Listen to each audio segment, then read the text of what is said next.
देखिए, भारत में जितने भी मुस्लिम भाई बहन, इनके पूर्वज तो हिंदू ही थे। कोई 200 साल पहले, कोई 250 साल पहले, कोई 300 साल पहले, कोई 400 साल। तो जो गलती पूर्वजों से हो गई, बुजुर्गों से हो गई, अगर कोई उसे सुधारना चाहता तो उसका स्वागत है। क्या आपने कभी सोचा है कि जिन लोगों को आज हम भारतीय या पाकिस्तानी मुसलमान कहते हैं, उनके खून में आखिर बहता क्या है?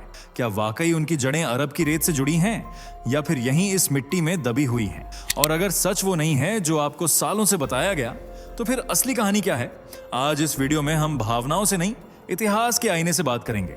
हम उस सवाल को छुएंगे जिससे लोग बचते हैं, क्या धर्म बदलने से पूर्वज बदल जाते हैं?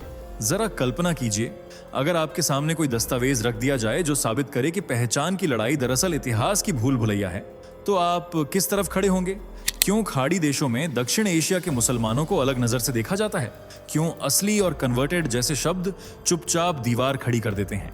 और क्या जिन्ना से लेकर आम लोगों तक सबकी कहानी एक ही धागे से जुड़ी है? ये वीडियो सिर्फ अतीत की खुदाई नहीं है, ये आपकी सोच की परीक्षा है। अगर आप सच जानना चाहते हैं बिना डर, बिना झिझक, तो अंत तक जरूर देखिए, क्योंकि आखिर में जो सवाल उठेगा वह आपको तय करना होगा कि आपकी पहचान इतिहास से बनती है या सिर्फ नाम से। चलिए, एक बात जल्दी से बताइए, ये वीडियो आपको खुद से ढूंढ कर मिला या यूट्यूब ने आपकी स्क्रीन पर सजेस्ट किया और आपने क्लिक कर दिया? क्योंकि हमें भी समझना है कि यूट्यूब हमारी आवाज आप तक कैसे पहुंचा रहा है। और अगर आप सच में एक जागरूक और देशभक्त हिंदू हैं, तो फैक्ट मंत्रा चैनल को अभी सब्सक्राइब करें, वीडियो को लाइक जरूर करें और अपने दोस्तों के साथ शेयर करना मत भूलिए। चलिए, अब बिना देरी के बढ़ते हैं आगे वीडियो की सबसे जरूरी बात की ओर। क्या सच में मोहम्मद अली जिन्ना कन्वर्टेड मुस्लिम थे? क्या भारत, बांग्लादेश, पाकिस्तान और अफगानिस्तान के मुसलमानों के पूर्वज हिंदू थे? क्यों खाड़ी देशों के लोग इन देशों के मुस्लिमों को मिस्कीन कहते हैं? इनके साथ क्या भेदभाव किया जाता है? क्यों इन मुस्लिमों को देश की नागरिकता नहीं दी जाती? अगर आप भी इन सवालों के जवाब जानना चाहते हैं, तो वीडियो के लास्ट तक बने रहें।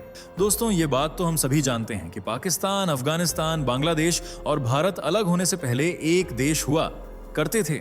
ऐतिहासिक और सांस्कृतिक रूप से वर्तमान भारत, पाकिस्तान, बांग्लादेश और अफगानिस्तान के कई हिस्से अखंड भारत या भारतीय उपमहाद्वीप का हिस्सा थे, जहां सभी लोग साथ मिलजुल कर रहते थे, चाहे वे हिंदू हों या मुसलमान। हालांकि अफगानिस्तान भारत से बहुत पहले ही अलग हो गया था, लेकिन पाकिस्तान और बांग्लादेश का बंटवारा साल 1947 में भारत से हुआ, जब धार्मिक आधार पर मुस्लिम लीग की टू नेशन थ्योरी की मांग की वजह से माउंटबेटन योजना के तहत भारत का विभाजन हुआ। उस समय पाकिस्तान के दो हिस्से थे, पश्चिमी पाकिस्तान और पूर्वी पाकिस्तान, जिसे आज बांग्लादेश के नाम से जाना जाता है। ये पहले पाकिस्तान का ही हिस्सा हुआ करता था, लेकिन पश्चिमी पाकिस्तान के नेताओं ने पूर्वी पाकिस्तान के लोगों पर जबरदस्ती उर्दू थोपने की कोशिश की, जो विवाद की सबसे बड़ी जड़ बनी। पूर्वी पाकिस्तान यानी बांग्लादेश के लोग बंगाली बोलते थे, जो उनकी संस्कृति और पहचान का हिस्सा थी। वहीं पश्चिमी पाकिस्तान के नेता जैसे मोहम्मद अली जिन्ना उर्दू को ही पूरे देश की इकलौती राष्ट्रभाषा बनाना चाहते थे। हालांकि पूर्वी पाकिस्तान की आबादी कुल जनसंख्या का 50% से ज्यादा थी, फिर भी उनकी भाषा को नजरअंदाज किया गया। पाकिस्तान बनने के तुरंत बाद 1948 में ढाका की एक सभा में जिन्ना ने साफ कह दिया था कि पाकिस्तान की राष्ट्रभाषा सिर्फ और सिर्फ उर्दू होगी। वहां मौजूद बंगाली छात्रों और जनता ने इसका भारी विरोध किया। भाई आगे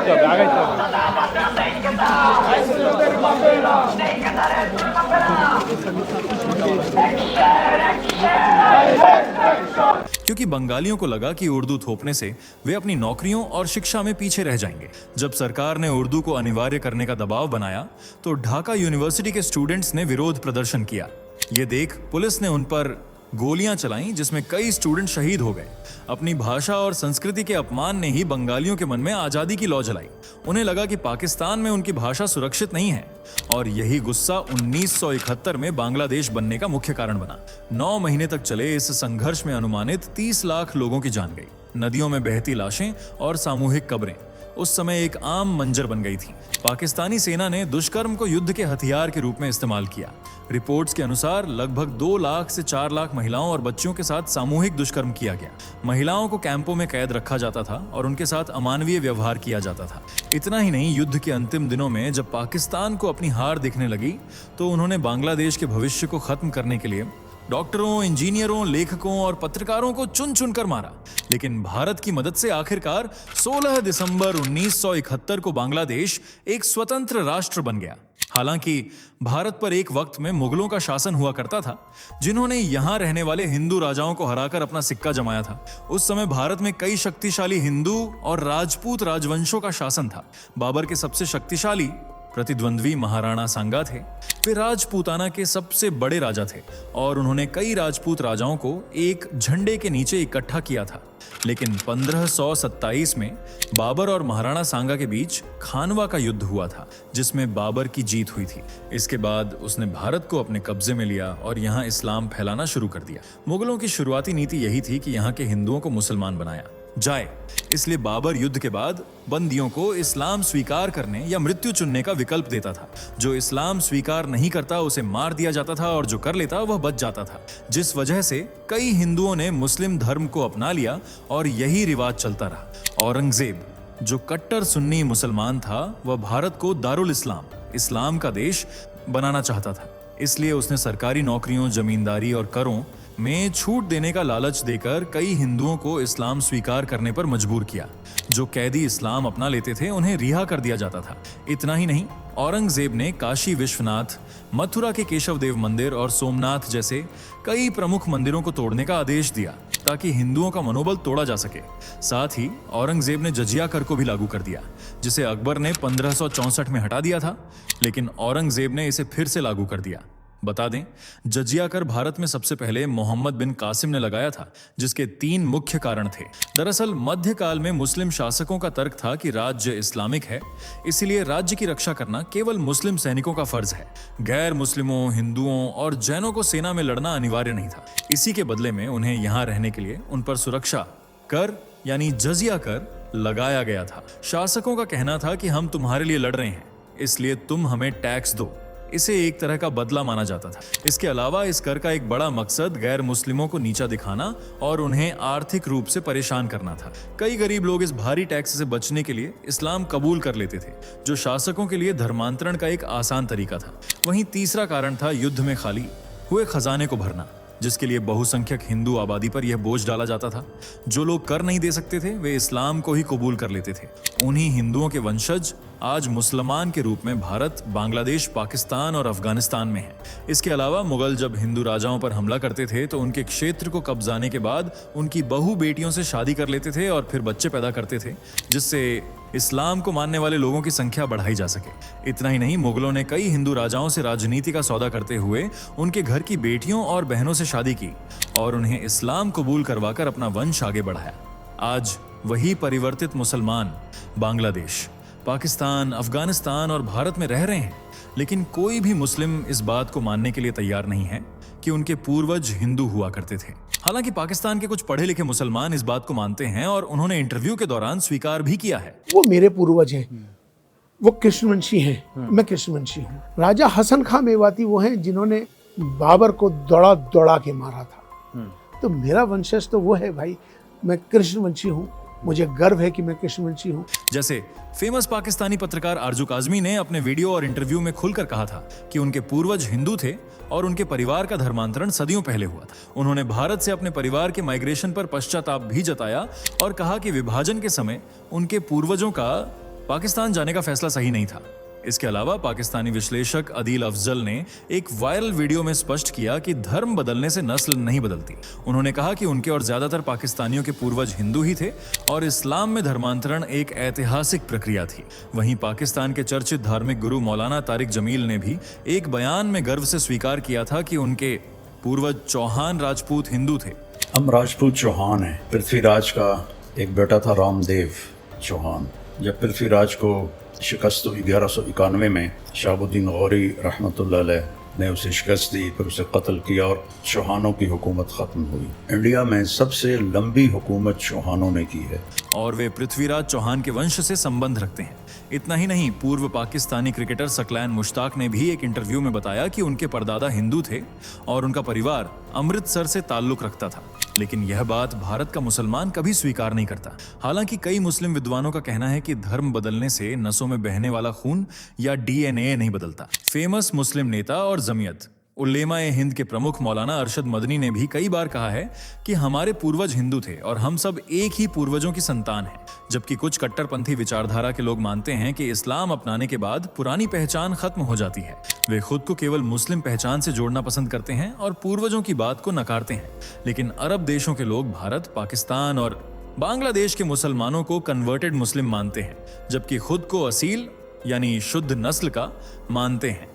इसके पीछे की वजह यह है कि वे पैगंबर मोहम्मद साहब की धरती से हैं और इस्लाम की शुरुआत उन्हीं के कबीलों से हुई थी। अरब समाज में कबीले और वंशावली को बहुत महत्व दिया जाता है। उनके लिए भारतीय उपमहाद्वीप के मुसलमान बाहरी हैं, जिन्होंने बाद में इस्लाम अपनाया है। अरब के लोग गैर अरबों को आज़मी कहते हैं, जिसका शाब्दिक अर्थ है गूंगा या वह जो अरबी सही से नहीं बोल सकता। ये शब्द अक्सर तिरस्कार के रूप में इस्तेमाल किया जाता है।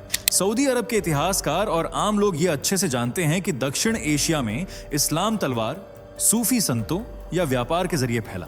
उन्हें पता है कि भारत के मुसलमानों के पूर्वज हिंदू, बौद्ध या अन्य स्थानीय धर्मों से थे, इसलिए वे उन्हें अशरफ विदेशी मूल के बजाय अर्जल यानी कन्वर्टेड मुस्लिम मानते हैं। इसके अलावा भारतीय मुसलमानों की कई रस्में, जैसे शादी की रस्में और दरगाहों पर जाना, अरब के वहाबी या कट्टरपंथी इस्लाम से मेल नहीं खाती। इसे वे बिद्दत, मिलावट मानते हैं। खाड़ी देशों में भारतीय, पाकिस्तानी और बांग्लादेशी मुसलमानों की एक बड़ी संख्या लेबर के रूप में काम करती है। इसलिए अरब के लोग दक्षिण एशियाई मुसलमानों के लिए अक्सर मिस्कीन शब्द का इस्तेमाल करते हैं, जिसका अर्थ है गरीब या बेचारा। अब क्योंकि अरब देश पैसों में संपन्न है, इसलिए वे खुद को इन देशों के मुसलमानों से ऊपर समझते हैं। सऊदी अरब खुद को इस्लाम का संरक्षक मानता है। उन्हें लगता है कि असली और शुद्ध इस्लाम केवल उनके पास है, जबकि बाकी दुनिया के मुसलमान केवल उनके अनुयायी हैं। खाड़ी देशों में लागू कफाला कानून भी इस भेदभाव को बढ़ाता है, जो वहां का सबसे विवादित कानून है। इसके तहत हर विदेशी कर्मचारी का एक कफील यानी स्पॉन्सर या मालिक होता है। नियम के विरुद्ध होने के बावजूद अक्सर मालिक मजदूरों के पासपोर्ट अपने पास रख लेते हैं ताकि वे बिना मर्जी के देश न छोड़ सकें। मजदूर अपनी मर्जी से नौकरी नहीं बदल सकता। अगर वह ऐसा करता है तो उसे भगोड़ा घोषित कर जेल भेजा जा सकता है। यही नहीं, दुनिया के बाकी देशों जैसे अमेरिका या कनाडा की तरह खाड़ी देश कभी भी प्रवासियों को स्थायी नागरिकता नहीं देते। चाहे कोई भारतीय मुस्लिम वहां 40 साल से काम कर रहा हो या वहीं पैदा हुआ हो, उसे हमेशा विदेशी ही माना जाता है। रिटायरमेंट के बाद या नौकरी जाने पर उन्हें तुरंत देश छोड़ना पड़ता है।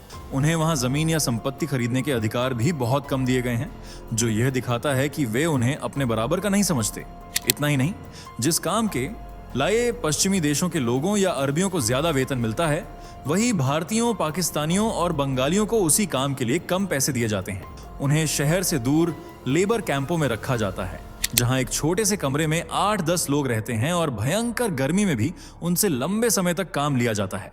सऊदी अरब के लोगों के लिए इस्लाम एक मजहब होने के साथ साथ उनकी अरबी पहचान भी है। वे धर्म को अपनी संस्कृति का हिस्सा मानते हैं, जबकि उनके अनुसार भारतीय उपमहाद्वीप के लोगों के लिए यह एक अपनाया हुआ यानी एडॉप्टेड धर्म है। यही वजह है कि वे इन्हें कन्वर्टेड कहकर पुकारते हैं और उन्हें अपना गुलाम समझते हैं। यहाँ तक कि किसी भी पाकिस्तानी या बांग्लादेशी मुस्लिम को अरब की लड़की से शादी करने की इजाजत नहीं है, और अगर कोई ऐसा करने की कोशिश करता है तो उसे मौत की सजा दी जाती है। अरब में इन देशों के मुसलमानों को हिंदू मुस्लिम कहा जाता है, यानी वे मुस्लिम जो हिंदू से मुसलमान बने हैं। पर पाकिस्तान और बांग्लादेश के मुसलमान इस बात को नहीं मानते हैं कि उनके पूर्वज हिंदू थे। भारत को पाकिस्तान से अलग करने वाले मोहम्मद अली जिन्ना, जो वहां के राष्ट्रपिता भी हैं, उनके बारे में कहा जाता है कि उनके पूर्वज भी हिंदू ही थे। जी हाँ दोस्तों, मोहम्मद अली जिन्ना का भारत के गुजरात से वही रिश्ता है जो महात्मा गांधी का है। दरअसल जिन्ना का परिवार मूल रूप से वर्तमान भारतीय राज्य गुजरात से था और उनका परिवार खोजा समुदाय से ताल्लुक रखता था, जो मूल रूप से हिंदू थे, पर बाद में उन्होंने इस्लाम अपना लिया था। इसलिए मोहम्मद अली जिन्ना को भी कन्वर्टेड मुस्लिम कहा जाता है, जिनके पूर्वज हिंदू थे। तो दोस्तों, आपको क्या लगता है, क्या भारत के मुसलमान कन्वर्टेड मुस्लिम हैं? क्या उनके पूर्वज हिंदू ही थे? अपनी राय कमेंट में बताइए। वीडियो को लाइक और शेयर करके हमारे चैनल को सब्सक्राइब कर लीजिए। मिलते हैं अगली वीडियो में, तब तक के लिए बाय बाय। दोस्तों, आपके स्क्रीन पर 2 और वीडियो दिख रही हैं, जिसे देखने के लिए आप स्क्रीन पर क्लिक करें। दोनों देखिएगा, बहुत अच्छी वीडियो बनी है।